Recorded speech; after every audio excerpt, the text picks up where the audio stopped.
Hey everyone, Matt here from Doctors of Running, and today we're going to do a comparison review of the Saucony Tempus versus the Saucony Guide 15, mostly because since we released a review, we're getting a ton of questions on this stuff, so we want to kind of help people understand a little bit more how these shoes differ. Now, weight specs, not that much different. So Saucony Guide 15 comes in at 9.5 ounce, Tempus comes in at 8.9 ounce. Stack heights are always a little different, so about 36.5, 28.5 on the Tempus, and I think it's 35 to 27 millimeters in the Guide. So a little higher stack here, but a little lighter in this shoe, and that's going to be because there's going to be Power Run PB, so a PBA foam in here, plus Power Run, and there's only Power Run in the Guide. Now let's start with the Guide. So that they're both certainly stability shoes, and I would argue that the Tempus really differentiates itself as being a faster, more kind of guidance-based shoe. But let's talk about the Guide first. So the Guide, totally revamped from previous.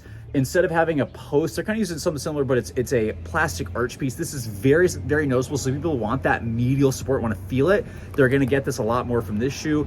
The Power Run here is much softer. It's still on the firm end for a lot of shoes, but much softer. They've got a lot of guidance elements here in terms of sidewalls here in the forefoot and the heel, but you're going to get a little bit more medial push here from this plastic piece, and the fit's going to be a little bit narrower. This shoe works a lot better for me as a training shoe, maybe a little up-tempo stuff, but training mile is going to be where it kind of shines.